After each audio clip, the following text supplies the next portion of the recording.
it's Theo Stocker with Yachting Monthly, and we're here with Matt Newlands of Swallow Yachts, and today he's going to be showing us how to take a boat trailer sailing. Matt, tell us where we are and what boat we're going to be sailing today. We're at East Lanyon on the south shore of Milford Haven, and we've got a brand new Bay Cruiser 26. It's literally just left our workshop. We've just driven here and we're about to start rigging it and to get it on the water. Great, let's have a look. So this is one of the straps, one of the two straps holding the boat. This one's the most important because it goes over the front of the coach roof, and if you ever have to hit the brakes really hard on the motorway, this is the one that's going to stop the boat joining you on the roof.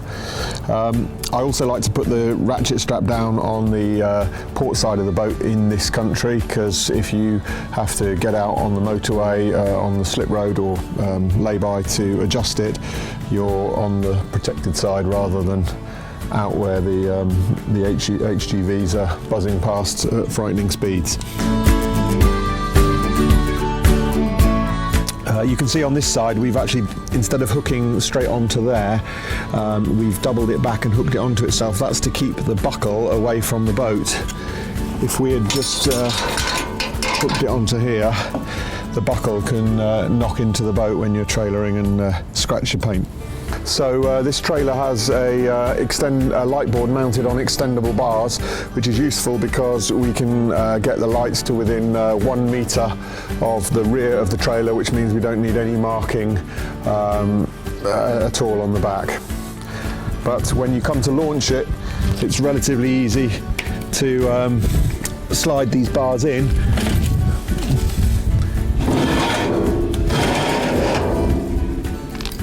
and to take the number plate board off. Now, we don't ever take the light board off the trailer completely.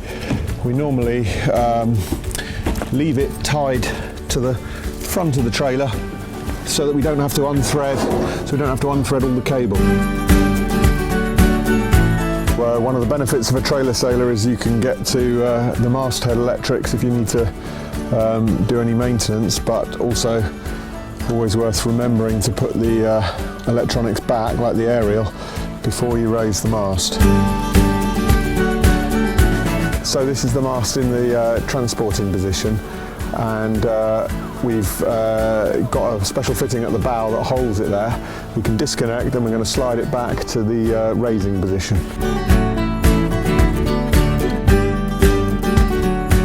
This is the asymmetric halyard. We use it to raise the mast. It's tied to the end of this carbon fibre 8-foot long lifting pole, and a separate rope goes down to form a fixed line onto the bowsprit. So we wind at that end to lift the mast up. The main thing to remember is that your clutch is closed, so that if anything goes wrong, it's not going to all fall back again. So first of all, I like to just do a little trial lift here to make sure that there's nothing stopping it going up. Otherwise, it's quite easy to put your head down here and grind away, and you find you might break something if you've forgotten to undo a tie.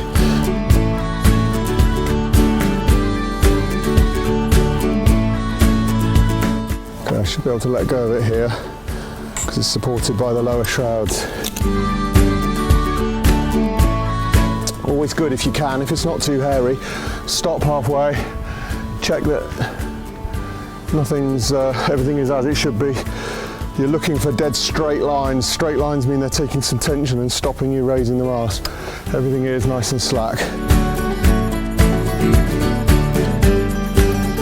We've just put the mast up, but before we crank down too hard on the asymmetric halyard, pulling too much tension into the rig, it's always worth checking carefully that your bottle screws haven't toppled over, because it's very easy for them to get jammed the wrong side. If you put on too much tension and you bend a bottle screw. This rig is tensioned under the furling drum using a bottle screw effectively on the forestay, and the benefit of that is it enables you to achieve higher rig tension because the forestay has a much better mechanical advantage. So we tend to use our shroud bottle screws as stay length adjusters to adjust the rake of the mast, and then really crank the tension on with the forestay bottle screw. So we've got the mast up, we now need to get the boom on. On this boat we've got a cassette boom gooseneck system which keeps all of the sail sliders, the reef points and the kicking strap rigging all attached to the boom. So it should all go up as a oneer. We're using the lazy jacks to lift it. The lazy jacks go up each side on this specially reinforced bag, go up each side and then marry together and come down to one rope I've got here on the winch because I'm being lazy and it's the easiest way of lifting it under control. And then lastly there's a bracket underneath the outhaul cleat which contains the kicking strap and both reef points. So that comes down and attaches there with the drop nose pin that goes through. Once that's attached we're really ready to go. The jib is on, ready to be unfurled. The kicking strap's on, the reef lines are rigged within the boom. It's a single line reefing system. The main halyard is here, just needs to be attached to the head of the sail, and of course the main sheet needs to go onto the boom, and then we're definitely ready. Okay, Matt, we've come here to launch the boat. We're tide's out at the moment, so we're waiting for the tide to come in.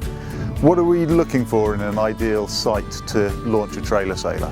Ideally, obviously, first thing you need is water, so we'll have that fairly soon. It's handy if it's sheltered, so we've got some big trees up here and the wind is kind of blowing above us, so it's quite a nice sheltered spot. That just makes it a little bit easier to handle the boat. You need to check that the slipway continues under the water and doesn't just drop off a few centimetres down in the water that you can't see. So sort of wade out if you don't know the slipway till you're knee deep.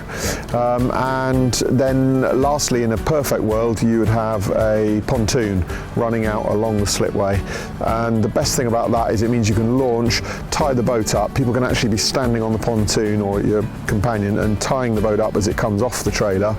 And that enables everyone to get on dry shod, and enables you to run the engine and get everything sorted before you push off. Yeah. We haven't got a pontoon here, so how are we going to do that? So today we're going to launch the boat and have someone holding the boat on the painter, and we'll drive the car away and bring the boat back alongside the slipway. And then the people will have to, anyone who wants to go for a sail will be getting on, but will probably be getting their feet wet or up to welly height. And I'm going to be reversing your boat down the slipway. What do I need to be thinking about? This one's quite a long slipway, so when I'm reversing, staying on the slipway is the most important thing, but when I'm reversing left mirror, right mirror, I put my hand on the bottom of the wheel. If I want to see more boat in the left mirror, I move my hand to the left. If I want to see more boat in the right mirror, I move my hand to the right. And take it slowly and don't be pressured by anyone. And don't be afraid to put it back in forward gear and align yourself up a little bit. Okay, right, well let's give it a go. Okay.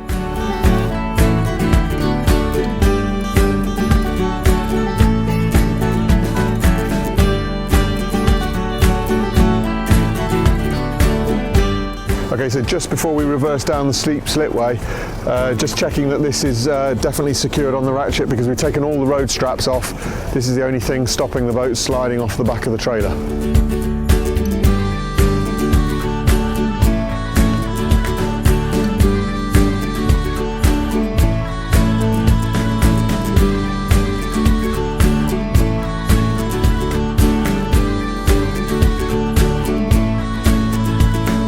It's just above low water. The slipway is really treacherous underfoot, but the boat's now in place and we're just going to unhitch the front strap and push her into the water.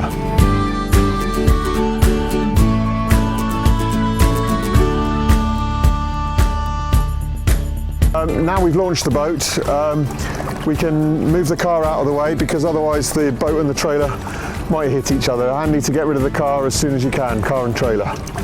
We're just putting the rudders in. Pete's going to get the engine going because we haven't got a pontoon. It's a little bit awkward, but we'll be here soon.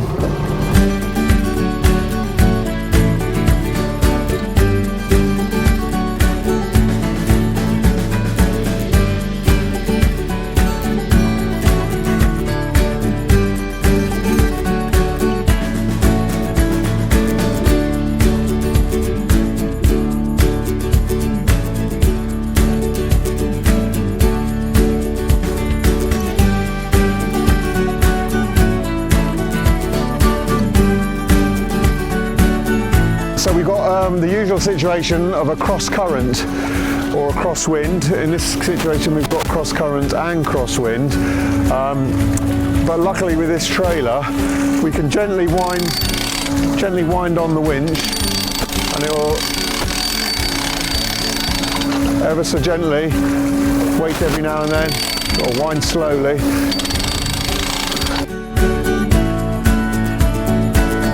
So now it's pulling the stern of the boat into the current and into the wind.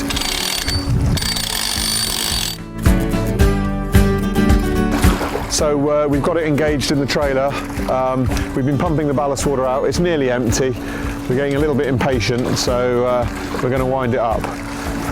I've got 2 gears on this winch. I'll start on the harder gear, which obviously pulls it in faster. I might have to switch to the lower gear if the old muscles aren't up to it.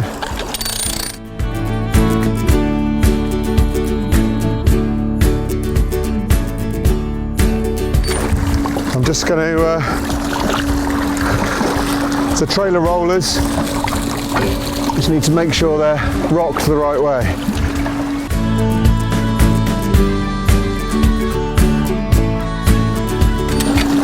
Okay. So we're ready to pull it up the slipway now. I managed, I'm a bit out of breath because I did it all on the high speed. I could have switched to the low ratio position on the winch, and that would have made it a bit easier but a bit slower.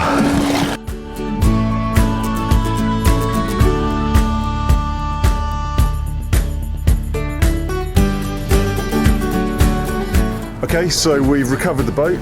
The ballast water's all drained out. What's next, Matt? We've just got to take the rig down. Yep.